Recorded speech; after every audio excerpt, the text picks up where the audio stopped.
এটা যেভাবে একটা পেনিস থাকে ওইভাবে বানানো, ঠিক আছে? এর মধ্যে সেট করে দেবেন। স্প্রে লন, স্প্রে বায়োডিন যে আছে লোকাল সব লন। এই কাজটা আমি দেখানোর পরে আরেকজন আবার যে পারবেন সে দেখাবেন, পরে আরেকজন করবেন, কেউ বলবেন না। এরকম করে পরিপূর্ণভাবে কোনটার পর কোনটা দিয়েছি, কেমনে কাজ করছি, এটা যদি দেখাইতে পারবেন তখনই আপনি পরিপূর্ণ খতনা করতে পারবেন। জি ইনশাআল্লাহ। আপনি দেখছেন প্র্যাকটিক্যাল, তারপর আরো ভালো করার জন্য এটা করতে হবে নিজের হাতে। এই যে আর কি সিরিজ সিরিজ আছে দেন, হ্যাঁ ইনজেকশন গজ কাজ করছি। স্প্রে এই স্প্রেটা আমরা দিছি, এই স্প্রেটা সবাই লাগবে। এটা পলিপাস পালস চালের উপরে সব, এটা বেশি অবশ্যই না, হালকা হয়। হ্যাঁ জি এমনি আমরা ইনসুলিন সিরিজ আপনি চাইলে এই যে 3 সিরিজ এইটা আমরা নিতে পারেন, এর সাথে বেবিলিন লাগিয়ে নেবেন, তাও পারে, দুইভাবে করতে পারেন। এটাই তো ভালো আছে, আর চিকনটাই ভালো। করেন খুশি, সমস্যা নেই। স্যার স্প্রে দেওয়ার কতক্ষণ পরে ইনজেকশন? অবশ্য 2 মিনিট পরেই দেন। 2 মিনিট। আচ্ছা, এবার আমাদের প্রথম কাজ হয়েছে চামড়াটা ইয়ে করতে হবে। এই স্কিনের ভিতরে লাগাই দিয়েছি, দেখছেন এভাবে লাগিয়ে দিলাম না, হাতে ধরে টান দেয়া উপরে এই যে স্কিনের যে ফাঁপা অংশটা জি ওখানে কি করলাম, এরকম ধরে একটু দিলাম, দেওয়ার পর এটা কি ছিল, ফুলে উঠছে। তারপর এই জায়গায় খালি একটু মেসেজ করছিলাম, মনে আছে? জি জি মনে আছে। তো ওই যে যে লিকুইডটা ফুলে আছে ওটা চারিদিকে গেছে, আর ওইটা অবশ্যই গেছে। জি এবার কি করলাম, পরবর্তী দিন বাচ্চার ব্যথা না হয় তো ওই জায়গাতে আবার যেটা ফুলে গেছে ওখান থেকে শুরু করছি, আবার এখান থেকে যেটা ফুলে গেছে পরে গেছে আর অফিসটা আমরা দিলাম 4টা ইনজেকশন দিলাম।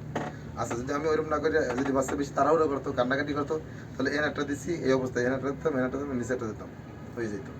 মানে আমার কথা হচ্ছে এই 4 অফিসটা যদি আমি অবশ্য করতে পারি পুরো এদিকটা বলুক, জি তাহলে সে অবশ্যই গেছে। এটা দেওয়া শেষ। অবসর পরে যারা ইঞ্জেকশন দিতে পারেন না, যারা পারে রাতে যারা থাকবেন তাদেরকে শিক্ষা নেবেন কিভাবে ইঞ্জেকশন পুশ করতে হয়, ফোমের ভিতরে করবেন, ঠিক আছে? পেরে যাবেন। তারপর আমরা কি করলাম, এটাকে ডলাম ভালো করে, মেসেজ করছেন না, ধৈরা মানে ভুলে গেছে, এরকম ডলা দিলেন। ডলা দেওয়ার পরে আমাদের কাজ হয়েছে অবাস হয়েছে কিনা সেটা দেখার জন্য চাপ ই দেওয়া, চিপ দিতেছেন, অত অনুভূতি হইতে পারে না। তারপর আমরা পরবর্তী কী করবো, আটটাই দিলে চাপ দেবো, যদি অবাস না হয় তাহলে বাচ্চা ব্যথা হবে। কিন্তু বাচ্চারা কখনো বলা যাবে না মনে ব্যথা হোক, ওরকম ভাবে ব্যথা হয় বলা যাবে না। ব্যথা হইলে আমি এটা জিজ্ঞাসা করুন যেত না যে ব্যথা পাকে না। না। ওকে, এবার অবশ্যই এখানে অবশ্যই পর কি আমাদের ফুটানো কাজ, অনেকটা এরকম ফুটানো থাকবে, অনেকটা মোটেও থাকবে না, মোটেও থাকবে না। জি জি তাহলে অনেক বাচ্চা থাকবে কিরকম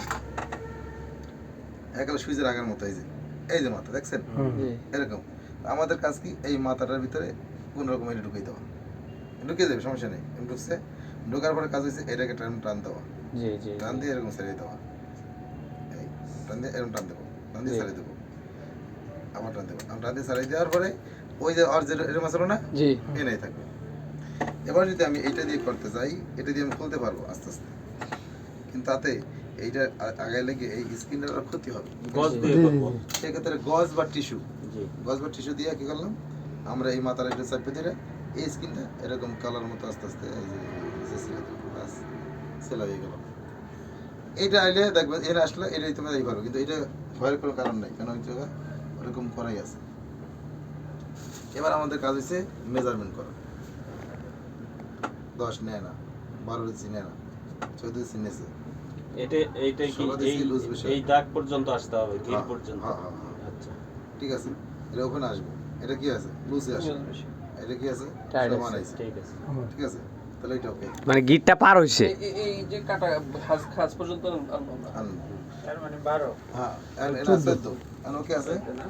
এবার আমরা এই 14 সাইজ জিবাসটা নিলাম, 14 এর সাইজ আছে স্যার নাকি 12? আচ্ছা চেয়ারটা সরাই দিন তো। আমরা টিকটকে দেখছিলাম ওইটা দিয়ে, জি স্যার। এটাও করতে পারি, এটাও অনেক সহজ। এই যে আমরা কেমন জিবাসটা ধরলাম, ধরার পরে এই যে স্ক্রিনটা আছে না, চামড়াটা উঠাই এটার উপরে তুলবে। এটা নিয়ে আসলাম, নিয়ে আসছি। এবার কাজ হলো এই আমরা এটাকে ঢুকাই দিলাম, ঢুকাই দিয়া পেঁচ দিলাম, 2টা পেঁচ দিয়ে দেখলাম ভিতরে প্রস্রাব রাস্তা ঠিক আছে কিনা, চাইলেন প্রস্রাব রাস্তা ঠিক আছে, সব ওকে ওকে আছে। টেনিসটা চামড়া কোন বাঁক আছে কিনা, ডিবেস ঠিক আছে কিনা, এই চামড়া টাইনে ধরে এই লাগাই দিলাম, এই এটাই সহজ হয়ে গেল, হয়ে গেল। পরে খোলার সময় এখন চামড়া কাটে। স্যার এই যে গাইডটা, এই গাইডের বাইরে থেকে গেল, এটা কি ভিতরে দিলে ভালো হইব নাকি এনে থাকলে ঠিক আছে? আচ্ছা আচ্ছা এবার বেশি এটা একটা কাঠ, এই জন্য এটা বেশি আর বেশি যাইবে না চাইলে। আচ্ছা। আমাদের তো মাংস থাকে চাই পেলে ভিতরে দিকে মানে আমরা ভিতরে দিব, দিলে আমাদের জন্য ভালো। মাছ ভালো দেবে। আচ্ছা এবার এটা আটকে দিলাম না, এবার ওই যে আমাদের কাজ কি, এটা কেটে দেওয়া, সার্জিক্যাল প্লেট দিয়ে সুন্দর মতো কি করবো, এই চারপাশে কেটে দেবো। এখন যদি নাও কাটেন নাও খতম হয়ে যাবে, আচ্ছা না কাটলে কি এটা কাট বোঝে আমি ভিতরে লাগবে এই যে কিনা? ইয়ার মাথাটা এখানে থাকলো না পেনিস পেনিসের সমস্যা কি, তো প্লাস্টিক উপরে কাটতেছি, এটা তো প্লাস্টিক। ও আচ্ছা আচ্ছা এই সরাসরি মাংস লাগতেছে না বিলে আচ্ছা আচ্ছা আচ্ছা এটা এটা করলাম, করার পর আমাদের শেষ, এখন খুলবো, খোলার সময় কি করবো, এইটা এইটা খুলবো, আধা ঘন্টা ভিজিয়ে রেখে দেবো, অথবা আমাদের এই স্প্রে দেবো, স্প্রে দেবো, তারপর আমরা যে জেল আছে একটা ওটা দিয়ে আধা ঘন্টা রেখে দিলে নরম হয়ে যাবে, পরে এটা খুলবো। কয়দিন পর? হাইড্রোজেন দেওয়া যাবে কি এই যে খোলা যাবে না, নরমাল এই যে খুললাম, খোলার পরে এবার এইটা আমরা এরকম টাইনে ধরে এটা টান দিলাম, এটা এসে বললো, এখন এটা আটকাছে না, জি পরে এই যে আমরা এরকম করে এই নিচের নিচের মাথা আগে খুলবো, নিচের মাথা খুললে এটা বেরিয়ে বাস হয়ে গেল। চাপড়াটা পড়ে যাবে না হ্যাঁ খুলে দিলে আমরা আয় করব না। এখন এখানে যে এই যে ডিভাইসের লাগাই না চলে আমরা শুকিয়ে রয়েছে না, ওইটা 2 দিন পর বলবেন আজকে না, বলবেন পরের দিন থেকে যেদিন খুলবেন 3 দিন পরে থেকে 2 দিন পরে করবেন যে আধা ঘন্টা বা 1 ঘন্টা বায়ুটির মধ্যে গরম কুসুম গরমের মধ্যে ভিজে রাখবে, ভিজে রাখলে কি হবে, আস্তে আস্তে শুকনো চামড়া পড়ে যাবে। কাটার পরে কি জায়গাটা এইভাবেই থাকবে? এখানে শুধু ইয়ে দিব আর কি, বায়োডেন দিব। আর কিছু লাগবে না। এটা চামড়া তো শুকায় আস্তে আস্তে